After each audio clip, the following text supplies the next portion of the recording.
Hello, hello, hello. Sorry, everyone, we're late. We're 5 minutes late. Is that a record? It's not great. It's not great as a professional show. One of the guests had technical problems. Basically, because people are going to the Labour Party conference, which I'm going to go to, can't wait. It's like going to the dentist for 4 days. People are travelling, they're on trains. It's all very complicated and chaotic. But we are here. I'm going to Labour Party conference shortly. If my Wi-Fi can see doesn't collapse by then, brilliant. We're off to a flying start. So we've got a very special show today. We're going to do two things. We're going to talk about the mini budget. We're going to talk about that with Grace Blakeley, who's one of the best economic thinkers on the left, or just generally, why not? Let's just give her that title. And we're going to talk to James Schneider, who used to work for Jamie Corbyn and various other things, journalist, but has just written a new book called Our Bloc, which we will give lots of love and tell you all to buy. And here we're talking with Miss Rahman, who used to be on Labour's NEC, about Labour's response to what we're talking about today, which is declaration of class war by the Conservative Party. Now, just quick before we bring in Grace. When I was growing up, I was born in Sheffield, grew up in Stockport with a quite left-wing family, I'll be honest with you. I didn't grow up enamoured with the Conservative Party, let's just put it bluntly. So that was where I started, but it was really Oxford, where I was an undergrad, which I think really sharpened that. I met conservatives. I met people who went to private school for the first time. I also met people who were conservatives for the first time in my life. Some of whom are now running the country. The year below me was someone called Simon Clarke, who I'm sure you've seen lots of, including his conservative friends, some of whom I remember were viciously homophobic and are now senior figures or have stood for the Conservative Party. I might explain more about that at some other time. But I just want to tell you this little anecdote, which I wrote about in my first book, Challenge the Demonisation of the Working Class. So the master of the college I was at, University College Oxford, was a guy called Lord Butler Brockwell, who used to be head of the civil service. And he went on to do, if you remember, the Iraq War inquiry. Anyway, he would bring in, he was very well connected, and he brought in all sorts of esteemed, powerful people he knew. And one of them, I can't tell you who, was a senior conservative. I can't tell you why, because these talks were on the off the record basis, Chatham House rules. And if I reveal anyone who speaks off the record, then no one will ever speak to me off the record again. That's how it works. Anyway, he said, this is what he said. He told, the fired side was crackling away, lots of disproportionately quite privileged Oxford students. He said, what you have to realise about the Conservative Party is that it's a coalition of privileged interests. Its main purpose is to defend that privilege. And the way it wins elections is by giving just enough to just other people. He said it in such a casual, matter-of-fact way. But he was absolutely right. That is, of course, the Conservatives, born in their modern form in the 1830s, representing economic elites. But when you got mass suffrage, everyone could vote. You can't, it's not just the super rich running the show. You have to find a way to win elections. You have to build a coalition that isn't just multi-billionaires. And the Conservatives, Lord Salisbury, an early Conservative Prime Minister, he was astounded to discover that a third of manual workers voted Conservative. There are lots of reasons why, historically. One of the heartlands of working class conservatism, for example, for a long time is Liverpool. Not something that remains the case anymore because of sectarian divisions. The same was in Glasgow. Most of Scotland voted for the Conservatives in 1955, higher proportion than the English. So things change a lot, as you can see. But, it's by kind of targeting particular parts of the electorate, more privileged sections of the working class, for example, often bigotry, tapping into people's fears about the other to redirect anger, and so on and so forth.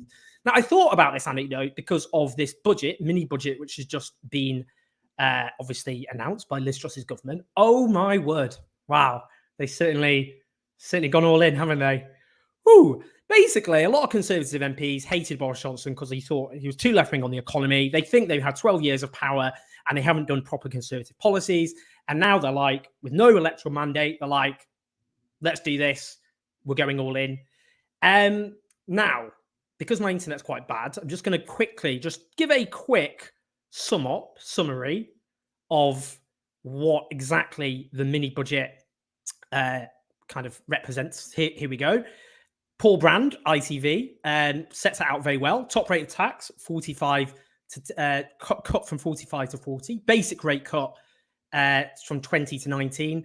National insurance cut. Stamp duty abolished below 250,000. Abolished below 435 for first-time buyers.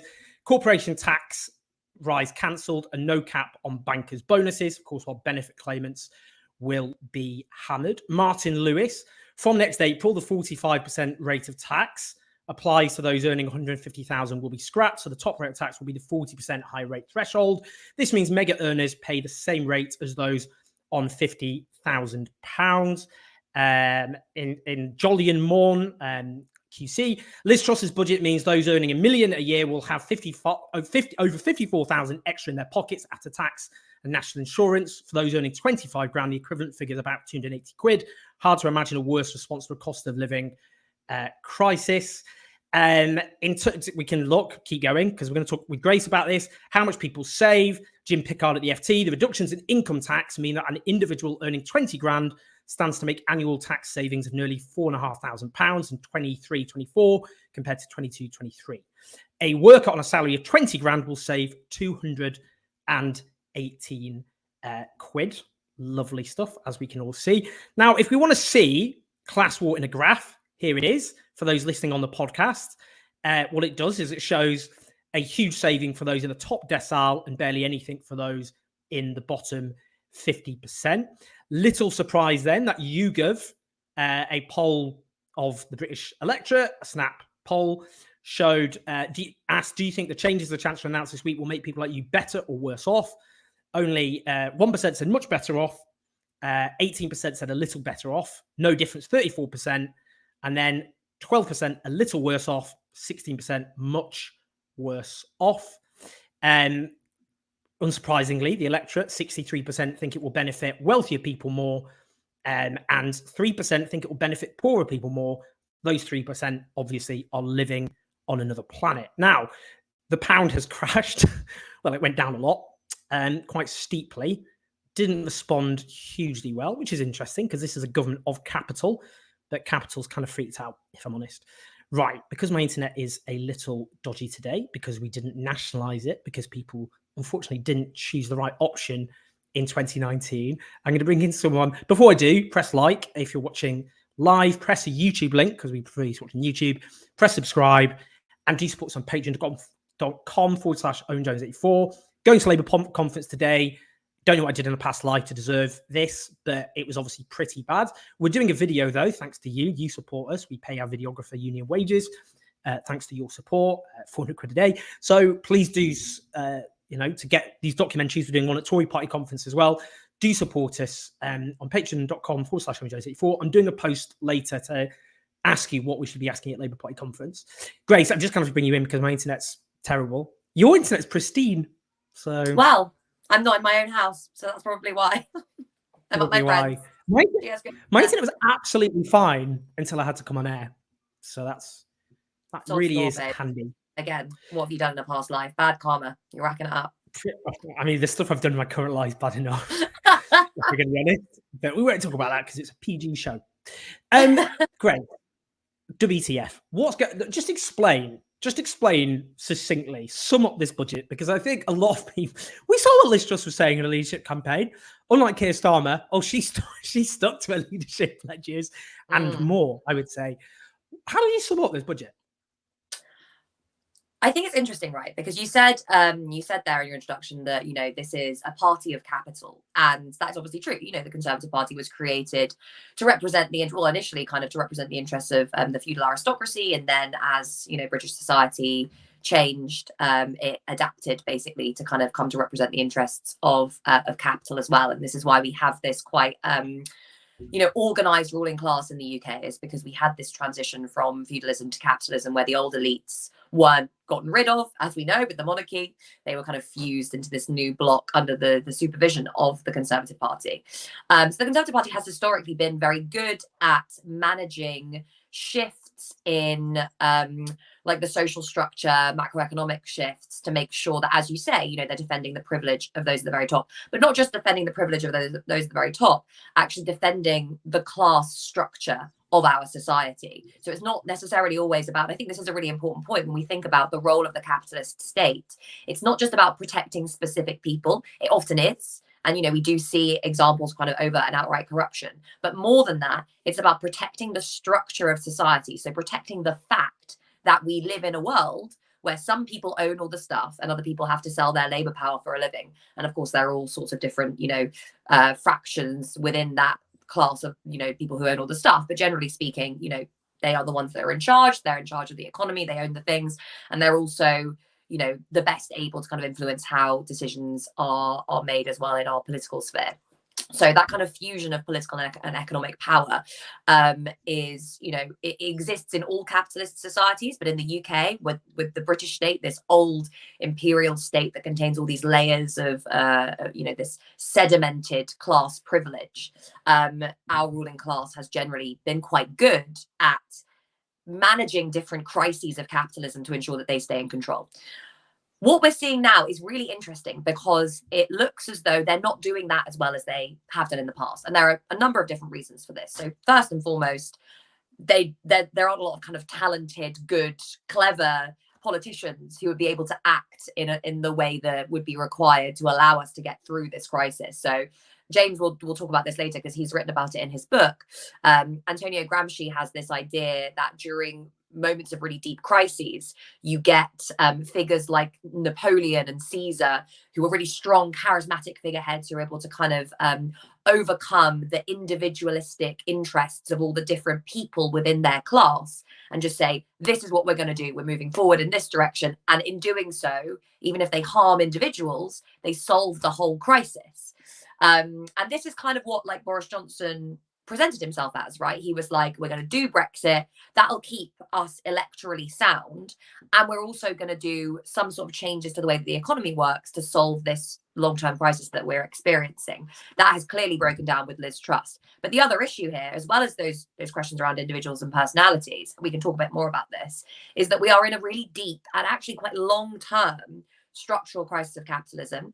And there's a lot of different parts of that. So there's this productivity crisis, which is about investment, and that goes back 40, 50 years. And then there's the climate crisis, which again is really, really significant. And there are all the political crises that are interwoven within that.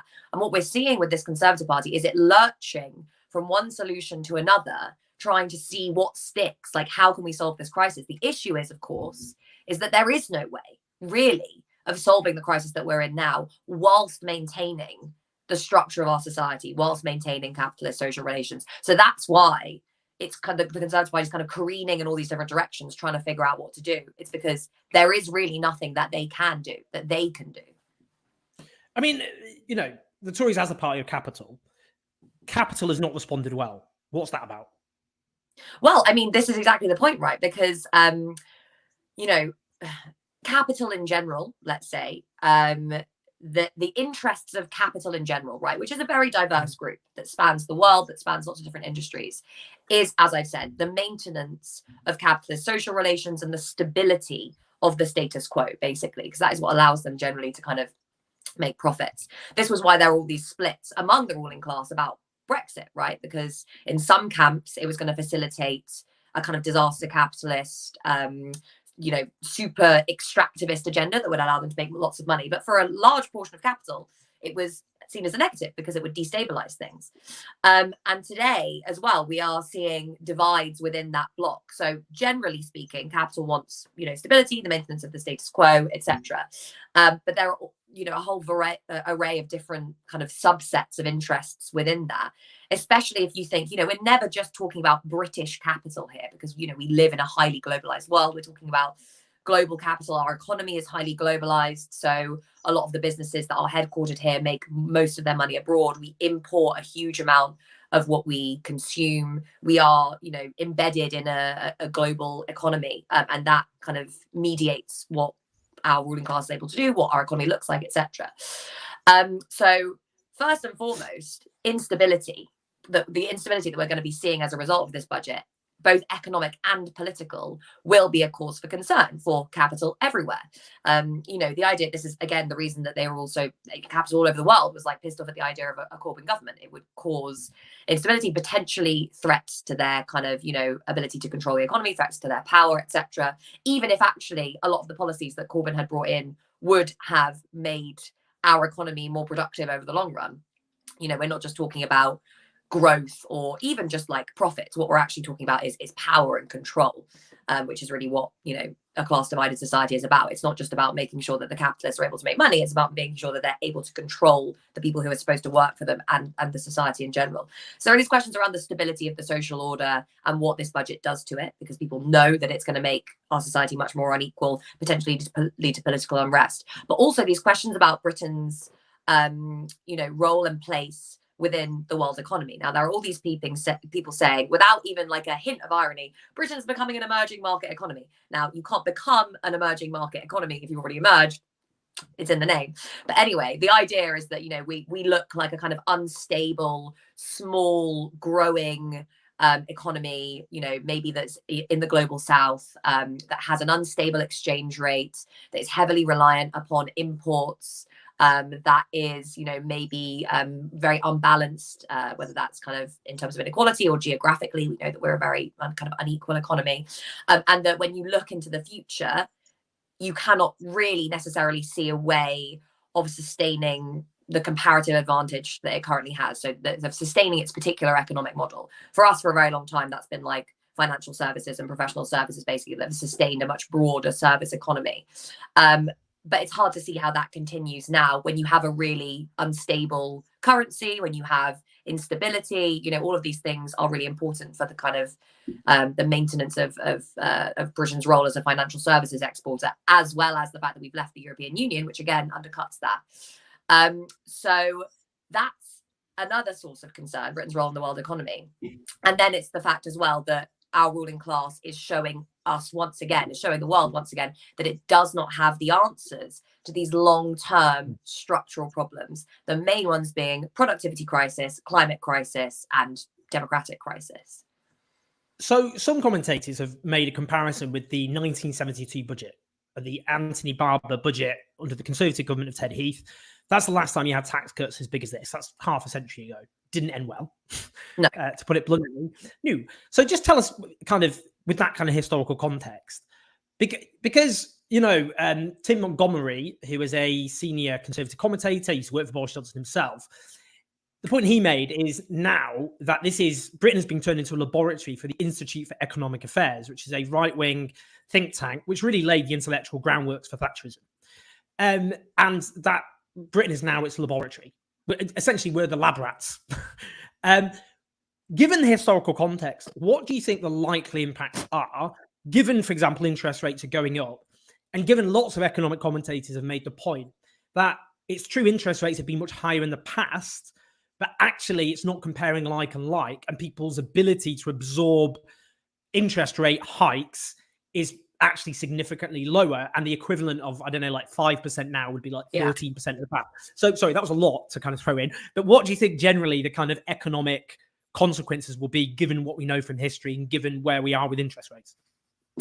Yeah, so this is an interesting comparison, I think, because I think the 1970s was the last time we had a kind of similar structural crisis of our economic model of the kind that we're experiencing today. There are very important differences. So firstly, you know, today it is much clearer to see that Britain is not, it is an outlier in some ways, but it's not an outlier in other ways, because these crises that we're seeing are global crises, whether you think about the productivity problem or climate problem, the climate crisis or whatever. You know, a lot of countries are facing these struggles at the same time. We're just dealing with it particularly badly. In the 1970s, Britain was a bit of an outlier. We were the sick man of Europe. And again, you know, we were experiencing what amounted to, at that time, a breakdown of the old model of organizing the economy, which was the kind of Keynesian model. And the Keynesian model kind of actually did quite a lot for capital. So it provided that stability, both political and economic. It was associated with, you know, relatively high levels of investment, whether that was from the public sector or the private sector, which meant that, you know, there was productivity growth was fine, basically. Investment is this really key thing that kind of determines, you know, a lot of stuff around productivity, around growth, employment, etc. And we have a really big investment problem in this country. Why aren't people investing? Why aren't capitalists investing? Well, it's because they can't see a future in which Britain is, you know, productive and able to an economy in which they will get a good return on that investment. So, you know, that those issues were kind of resolved in the post-war period with that Keynesian model. The issue with the Keynesian model was that I said earlier about how, you know, the role of the capitalist state in our society isn't just to protect the wealth of capital, it's to protect the power of the ruling class. The Keynesian model kind of undermined the power of the ruling class a bit. Why did it do that? Well, because organized labor had a role in shaping state policy. So the unions were kind of involved to a greater or lesser extent in like not macroeconomic decisions, but certainly the way in which policymakers decided what they were going to do. They had to think about the labor movement. They had to think about the labor movement because the labor movement was strong and powerful and they could shut the economy down, basically. So you had what was called this corporatist model, where the state mediates between bosses and workers, and the eventual kind of policy outcomes of that take account of all those different interest groups. Now, that model breaks down in the 1970s for a lot of reasons.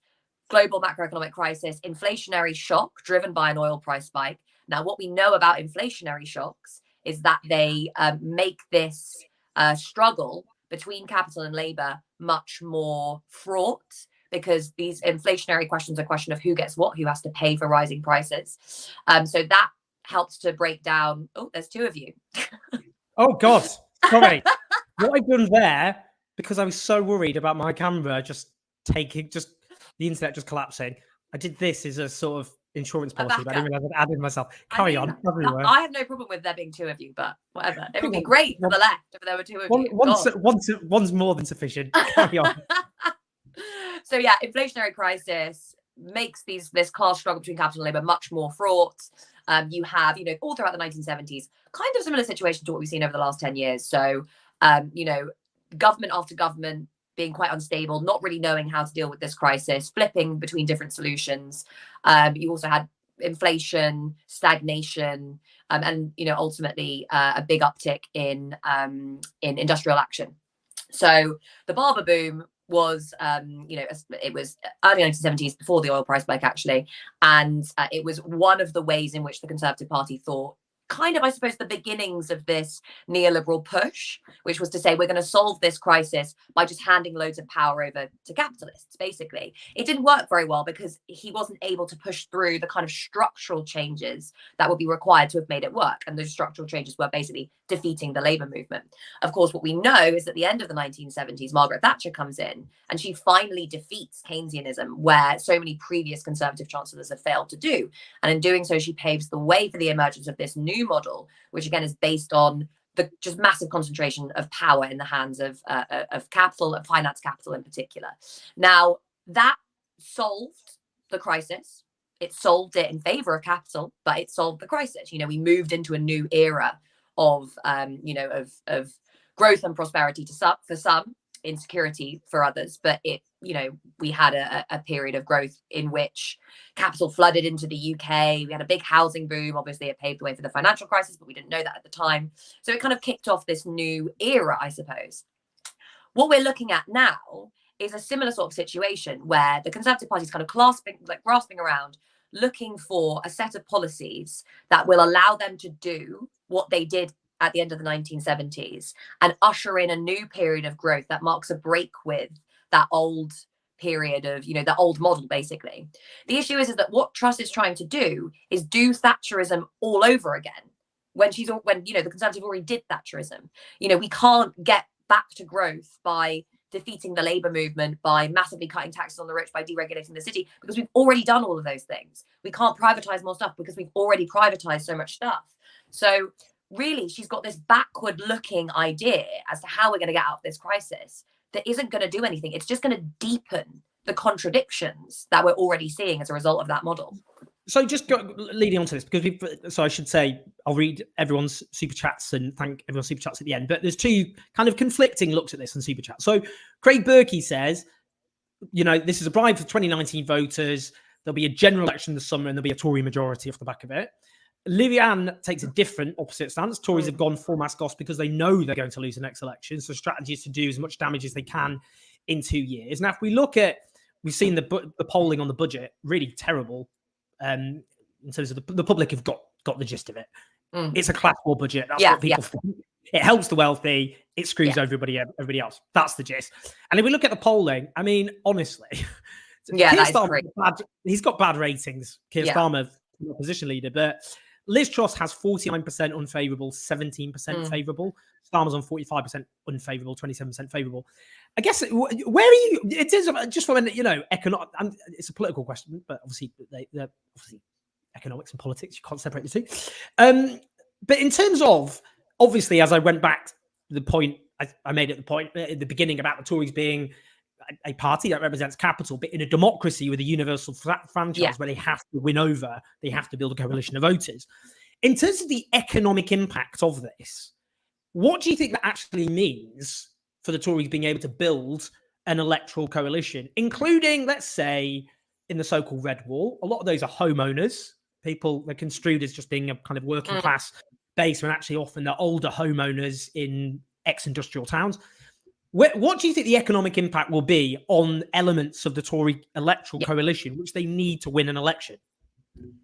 What I would say to people when we're thinking about this question, and I think this is really, really important, is don't just think about the next election cycle. Because the Conservative Party, they're not just thinking about the next election cycle. I mean, again, to go back to that Thatcher analogy, Thatcher introduced policies that were deeply, deeply unpopular. But she did so alongside other things that were popular, alongside really kind of kicking off early sets of culture wars and that sort of stuff. But she did so because, 28. Literally. Yeah, exactly.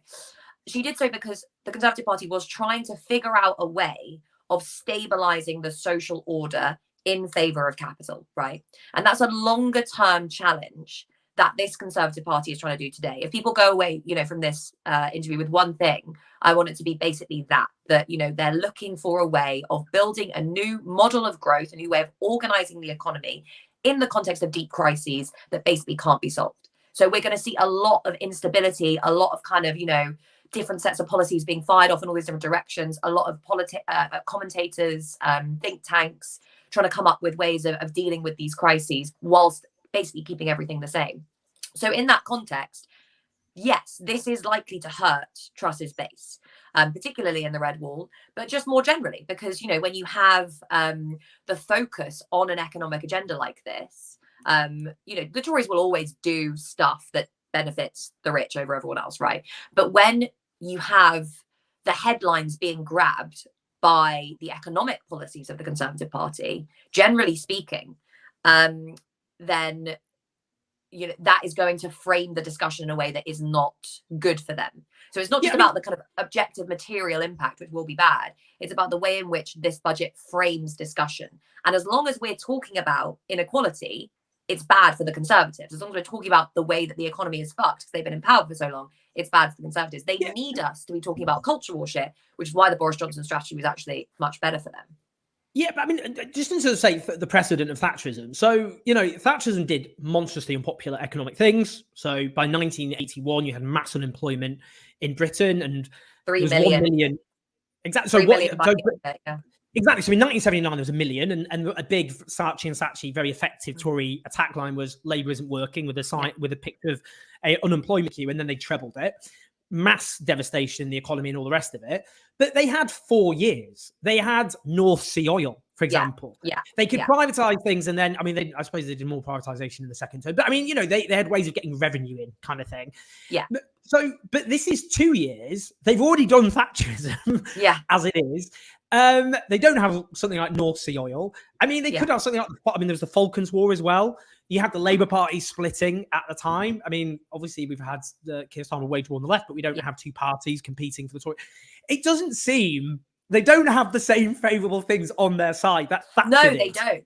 And I think a lot of Tories know this. And I think a big part of the reason that so many Conservatives ended up lining up behind Liz Truss, and I've actually heard Conservative MPs say this, they don't think they're going to win the next election. They didn't think they were going to win the next election anyway, but it kind of doesn't matter. They know that they'll potentially not win, but that Keir Starmer isn't really much of a threat, that maybe he has, a minority government or goes into coalition with the SNP or something, which, really opens up huge kind of attack line potential.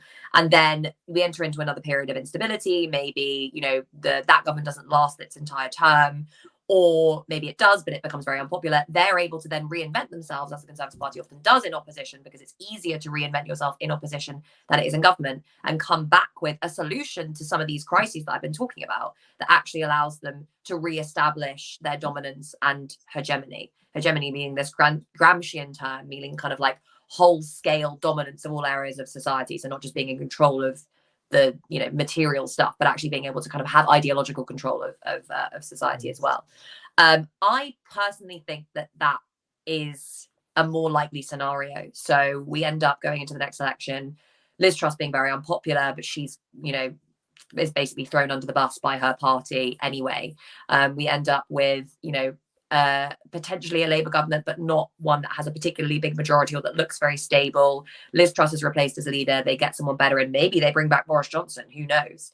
And then we move into another terrain again, because of course Keir Starmer is not going to be able to do anything to solve any of these crises anyway. Not only does he not have the capacity to do so because of the social forces that underpin his leadership, I don't think he even really understands them. I certainly don't think the people behind him understand the kind of crises that we are in at the moment. And if they do, they see their role as similar to the Conservative Party's, basically kind of shoring up stability and the social order as it is, potentially by alleviating some of the strain on the poorest while basically keeping everything the same.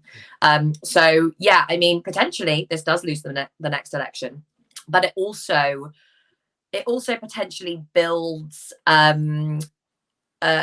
new kind of foundation of support after the election for a different kind of model or a different kind of way of responding to these crises. Because basically, we'll come out of this with Liz Truss having tried Thatcherism on steroids, which is what people like Jacob Rees-Mogg and other members of the ERG have been arguing for a very long time. They've been saying, look, we just need to do Thatcherism again. When they've done that and it doesn't work, they're kind of beaten back a bit. And you kind of, I think other elements of the Conservative Party then feel better able to, do something that does deal with these crises differently and potentially more successfully. Although, again, as I said, there is no way of dealing with these fundamental crises whilst maintaining the structure of class relations, the class division of society, whilst maintaining capitalism, basically.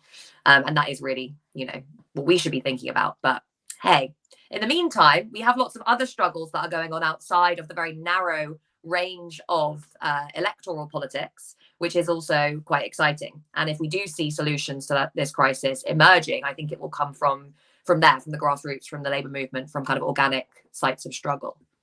A bloody men. And we are going to talk about some of that shortly with our next two guests. Grace, what an absolute tour de force, as per. That's what I expect. That's the Grace Blakeley special. So served up for the pod. Thank you so much for having me. It was nice to see you. And just quickly, before you're right, because we're both going through book trauma at the moment. You're writing a book. Do we know when's it out? What's happening? So my book will be out next year, kind of May, April time. And it is about a lot of the stuff we've been talking about, really. It's about planning within capitalist societies. So we're told that there's this distinction between like free market societies on the one hand, that are capitalist, and centrally planned socialist societies. My argument is capitalism has a lot of centralized planning within big businesses, financial institutions, states, etc. And that what differentiates capitalism from socialism isn't about free markets. It's about the dominance of society, rule of society by capital. And that socialism is democracy. It's rule by and for the people. So it'll be a big one. Cannot wait. We will talk to you directly, obviously, at the time about that. It's going to be another phenomenal book. Can't wait. All right, lots of love you. Take care. You're very annoyed you're not going to Labour conference and going through what we have to go through. I'm not inflicting have fun. Myself. I have to my book. Well, prioritise well-being over that. Lots of love, Grace. Speaking of it, take care. Bye-bye. Lovely stuff from Grace, as per usual. Now, because I've got to go to Labour Party conference, so I'm going to bring in our next brilliant guest. That's me again. Just adding myself, doubling myself, cloning myself. One is sufficient, I feel, at this point. We've got James Schneider, who used to work for Jeremy Corbyn, and now has, hold on before I bring in Miss Rahman there, just leaving him hanging, 1 second. He has a brilliant book, which is called Our Bloc, How We Win. Love the design, by the way. Very, very chic, James. Very, very chic. Thank you very much. Miss Rahman, who was on Labour's NEC and is a stalwart socialist and fighter for democracy within the Labour Party. We'll talk about that, I'm sure. Great to have you both. Just two quick questions, Siobhan. James, just do a little pitch for your book, which everyone has to go and buy. What is it? Yeah, it's very short and it's very cheap, so go and buy it. No, the actual Great. content. Yeah, there we go. Move on. No, just quickly, the content. Yeah, the content of it. It's a strategy for how we win for the post-Corbyn left.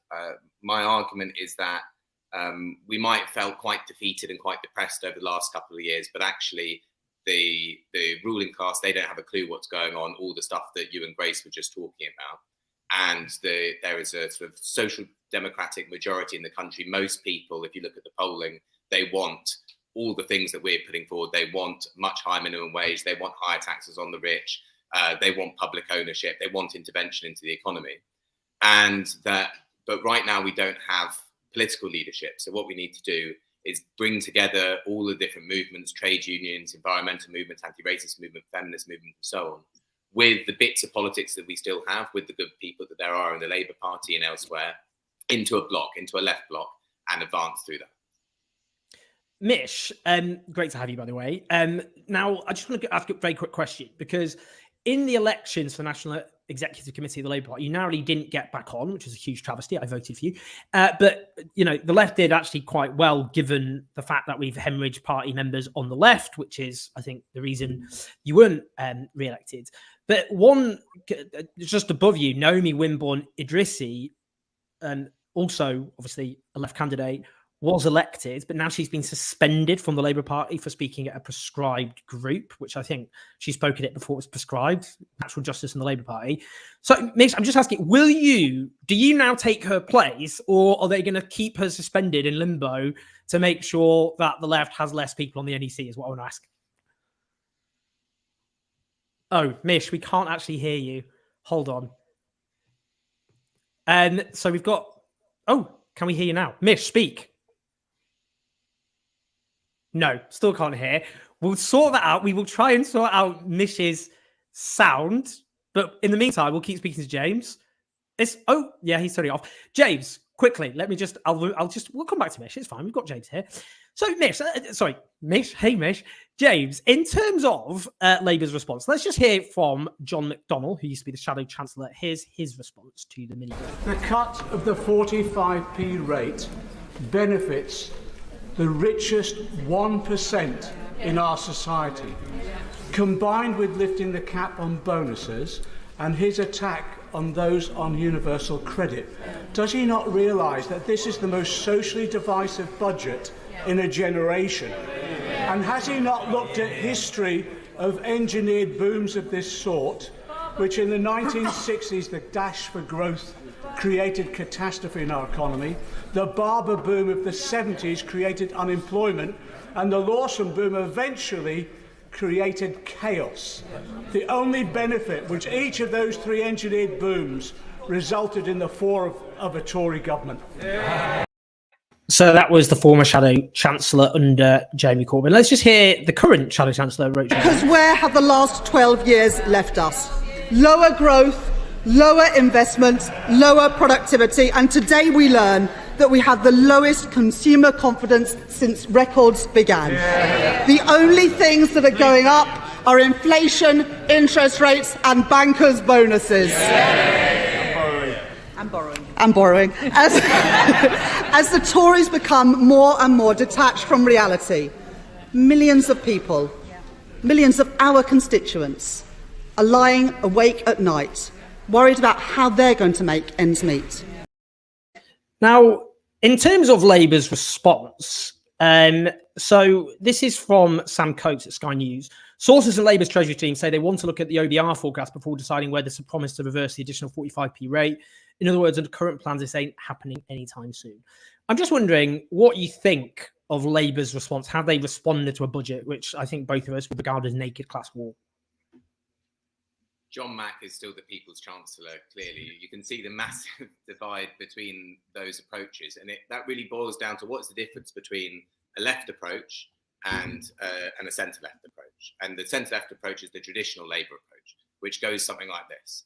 The Tories are bad managers with bad values, but we Labour, we're good managers with good values. So you can trust us to seek the national interest and then not actually say why something is really wrong. Just be like, oh, the Tories have not really done a very good job of managing it. Whereas the left approach, which you see from John Mack, is this is giving money to rich people and taking it from everyone else. You are doing class war.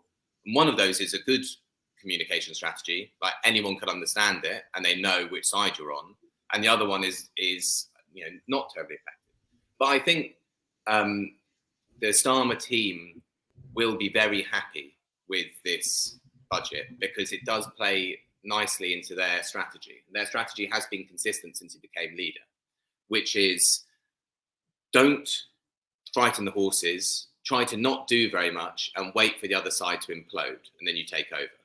And I write about this in the book. I call the Tories and Starmer's Labour Capital's A and B team.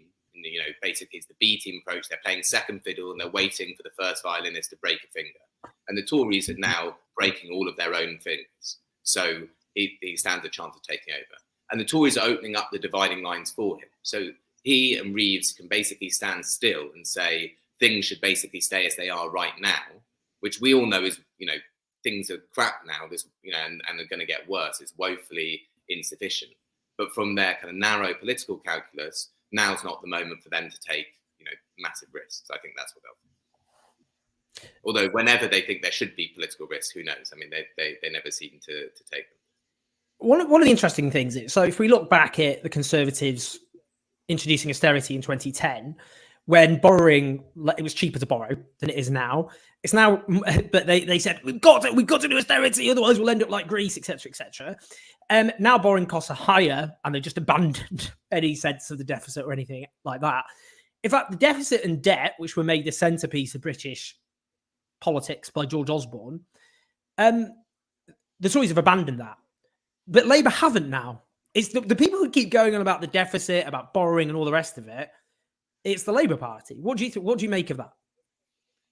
So their strategy is to not frighten the establishment, and so if they trot out sort of quite trite and discredited in economic theory and in the public lines that basically are saying, "Don't worry, we won't do that much," that means that the establishment are not going to attack them so much. And it also means, I think, that they will be perfectly comfortable with whatever the Truss plan is now, which is it's got to be one of two things. It's either throw everything at the wall and call an immediate election and hope that people believe that you throwing everything at the wall will make things better and the impact isn't yet felt. So it's an election taking place in theory rather than reality. Or they desperately hope that somehow this stimulus does grow the economy and in 2 years' time they'll look good, which is very unlikely. But from the point of view of the establishment, those are fine. Either those work, fine. If it doesn't work, also fine, because they'll get all these handouts for 2 years. They'll get given everything, and then they'll get a minority Labour government that won't really undo them. They'll still be allowed to carry on with the 100 new oil fossil fuel licenses, which are disastrous. I mean, Antonio Guterres saying that anybody who wants to have new oil and gas, these are the dangerous radicals. I mean, that's for me the most catastrophic element of what Truss and Kwarteng are doing. It is even more than the socially divisive, socially disastrous, is planetary destruction, throwing more fuel on that fire. But they know that those are not going to be undone when a new Labour government comes in. They just maybe won't grant even more of them. And so they've got a kind of 2-year bonanza, and then either it does work enough for the Tories to carry on and their bonanza can continue, or things will basically stay the same, but in total crisis. We're just going to try Mish Rahman one more time. We can't speak to Mish now. We're going to interview you for our annual Labour Party conference video. Always a delight. Mish, speak, say something. Hi, Owen. Can you hear me now? Yes, we can.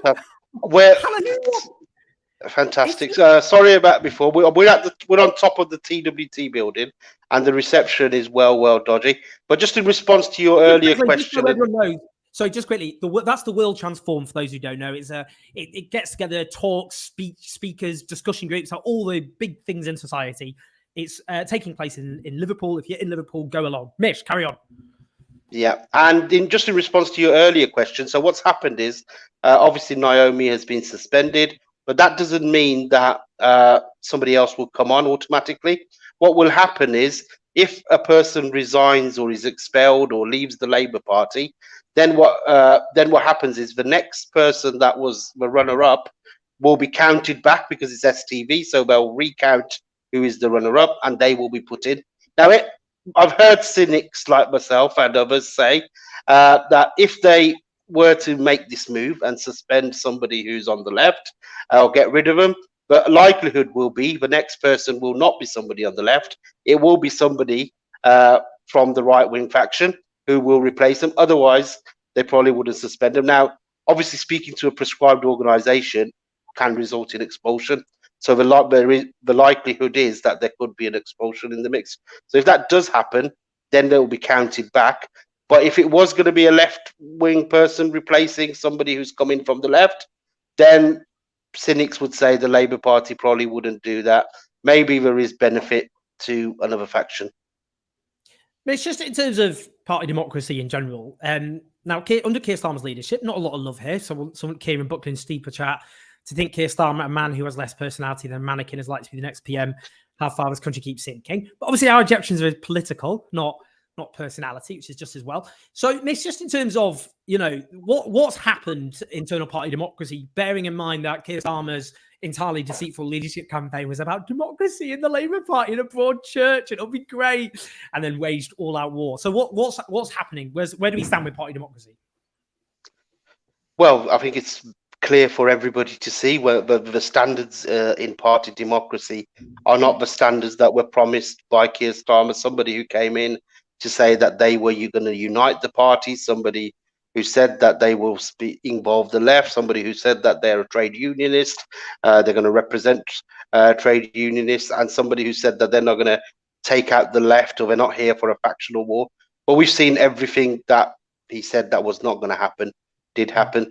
And we've seen a strong, even at conference today, we're hearing of a batch of expulsions of delegates who haven't been able to make it. Now, whether that happened out of magic because it was on the eve of conference or whether these people were being investigated already, we don't know this, but it's pretty suspicious that these people seem left-wing delegates and they've been suspended or expelled and stopped from going. So this is, when it comes to Labour Party democracy, we are probably at our worst time.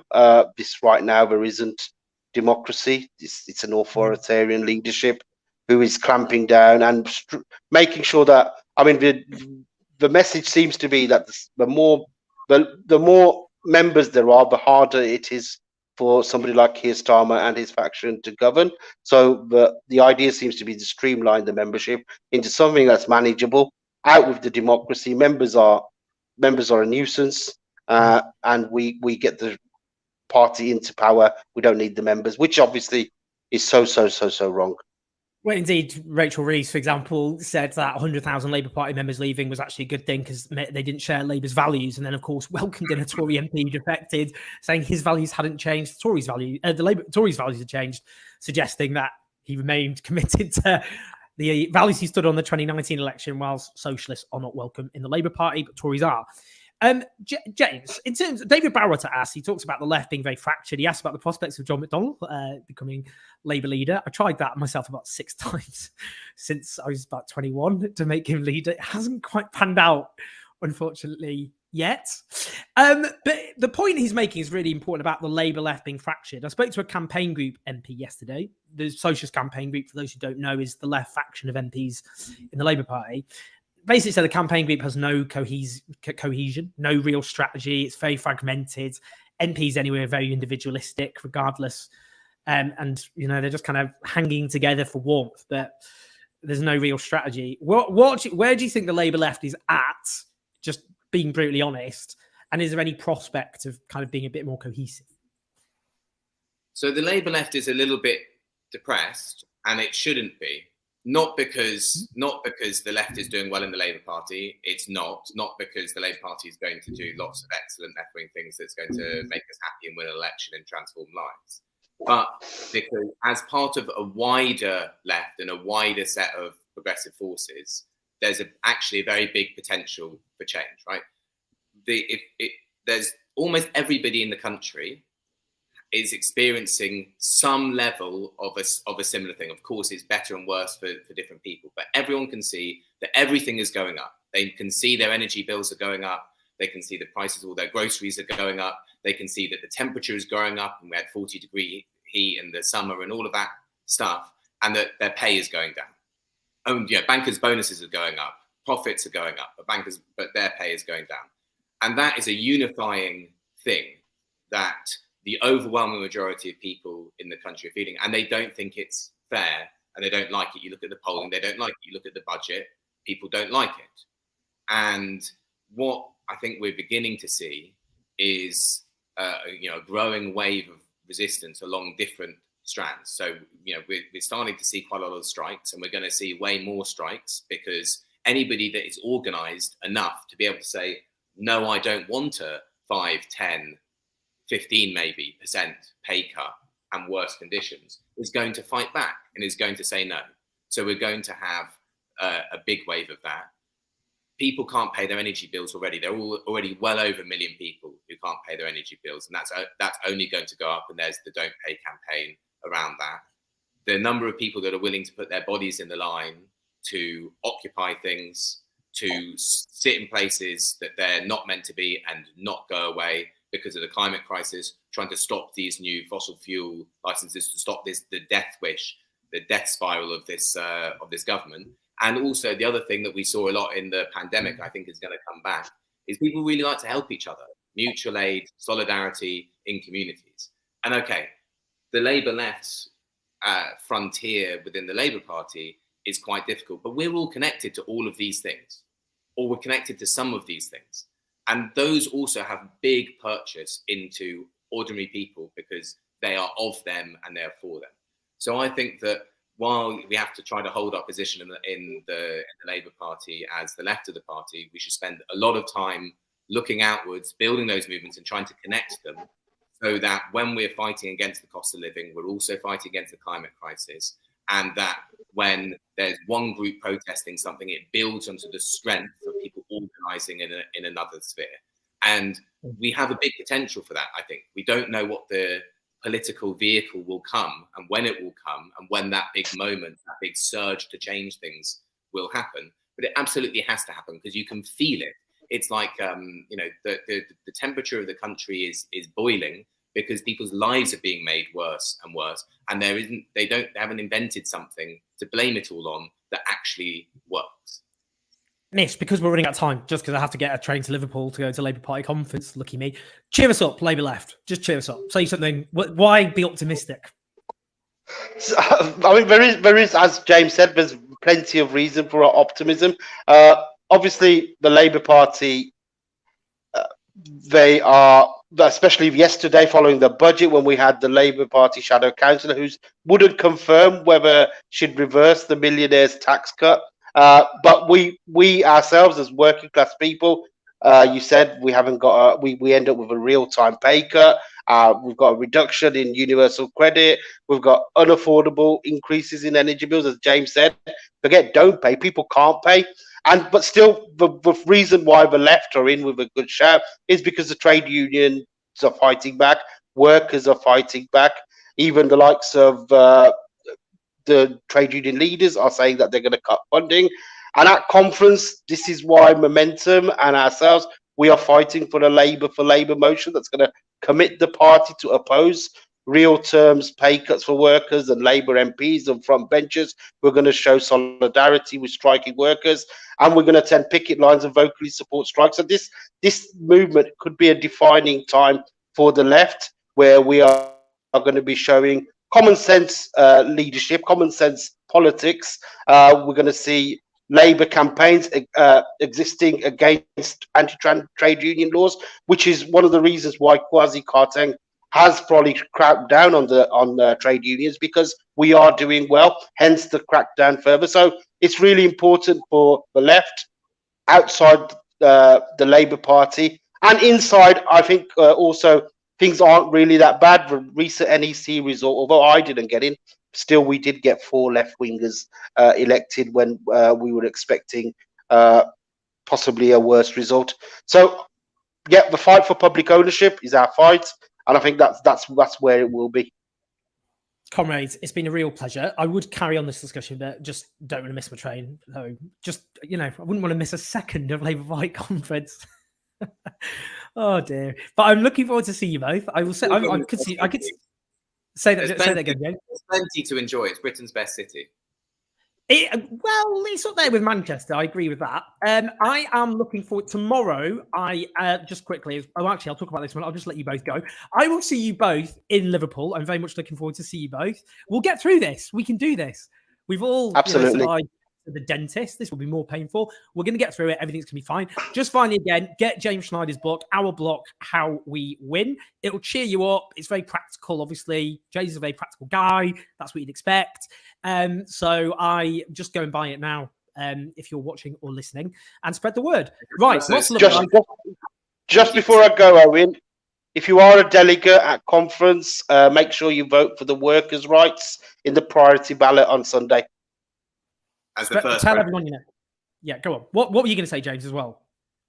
Well, vote that as the first preference on the priorities ballot, and Verso currently have like 40% off on the book. If you go to their website, buy it today. It's a conference special. Type in James Schneider Verso, and you'll find it. All right, guys. Lots of love. I will see you in the People's Republic of Liverpool. Lots of love. See you, comrades. Take care. Great stuff. Yes, so I am going to be speaking at. I was doing a show on Tuesday, but it's sold out. I just want to sounds like a humble brag there. I'm just pointing out I can't tell you to go to that. But I am speaking at Medicines for the Many, which is, I'm just double checking the time because I will get this wrong. So if you are in Liverpool, you don't have to be a Labour Party conference delegate. You can just be anyone who's just in Liverpool. I'm speaking at 1 o'clock till 2:30. Just type in Owen Jones Medicines for the Many in Google or go on the World Transformed website. There are better speakers than me speaking, including Navendra Mishra, who is the MP for Stockport, which is where I'm from. So that's good. Who's a Labour whip. Interesting. On the left, and a whip for Labour Party. Ooh. So I better go and get my... I've got to go. It's annoying because Avanti or whatever, it's a mess, the train system. So I have to go via Birmingham to Liverpool. It's a bit annoying, to be honest. That's where I have to rush. But we are doing Labour Party conference video, which we always do. And I'm going to post on Patreon now, patreon.com/HomeJoes84 to get your suggestions on what we ask MPs. We're going to run after MPs. And maybe ask them, what's Keir Starmer's leadership campaign entirely honest? Then we're going to Conservative Party conference in Birmingham because I just thought I'd just inflict as much trauma on myself as I can. Again, I'll post about that and get your suggestions on Patreon. You, as I say, keep the show on the road. Just want to say thank you quickly to the Super Chats, to Craig Berkey, to Lee Rianne, to David Barrett, to FSM as a Dog, to Kieran Buckley. Oh God, I think it was someone else and I've forgotten them. Oh dear. Someone says, okay, then keep abstaining your vote and keep letting in the Tories. What are you talking about, Alex? I always vote for the Labour Party. I get ridiculed for it. I've only voted for the Labour Party. I voted for the Labour Party under Tony Blair, Gordon Brown, Ed Miliband, Jeremy Corbyn, and Keir Starmer. Unlike half the people on the internet who are centrist dads yelling at me who were voting for Liberal Democrats not that long ago, and now accuse me of being a traitor to the Labour Party when they were posting about how they were never going to vote for the Labour Party again under Corbyn. Anyway, so we've got our video coming up. It will be great. We'll run after MPs and yell at them. We'll ask them questions, which we will ask you for. And we'll do our Tory Party conference video. We've got an interview with Peter Oborne next week about Liz Truss. He's the former Conservative commentator at the Daily Telegraph, resigned on a point of principle. Great guy. You might be familiar with his works. We'll talk to him. And so I will see. I did it on a Saturday because I've got to go to Liverpool. That's why I'm doing it now. But I will be I'm in Oslo next week for Left Wing Conference. I'm not just going on holiday all the time. We'll work it out. Maybe we'll put the Peter Oborne video on Sunday. We'll work it out. But we'll have the Tory Party video will come out the Tuesday after that, or the Wednesday after that. Labour Party conference video will be out this Wednesday. So look out for Wednesday. And you will see our video. Great. All right. Lots of guys. Press like on YouTube. Press subscribe. Support us on Patreon. Thanks for the Super Chats. Lots of love, guys. Going to get the train.